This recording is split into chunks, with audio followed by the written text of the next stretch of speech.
നിങ്ങൾ ഡെയിലി ഇതുപോലെ ഒരു വട കഴിക്കുകയാണെങ്കിൽ ഇതിൽ ഏകദേശം 200 കാലറീസ് ആണ് വരുന്നത്.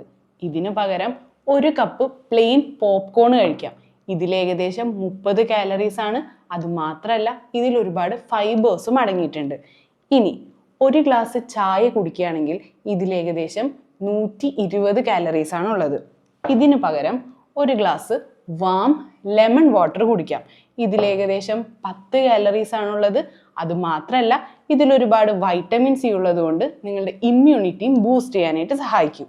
നിങ്ങൾ ഇതുപോലെ ഒരു പഴംപൊരി കഴിക്കുകയാണെങ്കിൽ ഇതിൽ ഏകദേശം 300 കാലറീസ് ആണ് വരുന്നത്. ഇതിന് പകരം നിങ്ങൾക്കൊരു റോബസ്റ്റ പഴം കഴിക്കാം. ഇതിൽ ഏകദേശം 90 കാലറീസ് ആണുള്ളത്. അതുമാത്രമല്ല നിങ്ങളുടെ ഹാർട്ട് ഹെൽത്തിനും വളരെ നല്ലതാണ്. ഇനി കുട്ടികൾക്കും മുതിർന്നവർക്കും ഒരുപോലെ ഇഷ്ടപ്പെടുന്ന ക്രീം ബിസ്ക്കറ്റ്, ഇത് 3 എണ്ണം കഴിക്കുകയാണെങ്കിൽ ഇതിൽ വരുന്ന കാലറി ഏകദേശം 250 ആണ്. ഇതിന് പകരം നിങ്ങൾക്ക് 2 ബോയിൽഡ് എഗ് വൈറ്റ് കഴിക്കാം. ഇതിൽ ഏകദേശം 34 കാലറീസ് ആണ് വരുന്നത്. അതുമാത്രമല്ല പ്രോട്ടീൻ റിച്ച് ആണ്, ഹെൽത്തിയുമാണ്. ഇതുപോലെ ഹെൽത്തി സ്വാപ്സിൻ്റെ ലിസ്റ്റ് അറിയണമെങ്കിൽ comment swaps, I will DM you. And for such healthy informative videos, follow NAPFIT.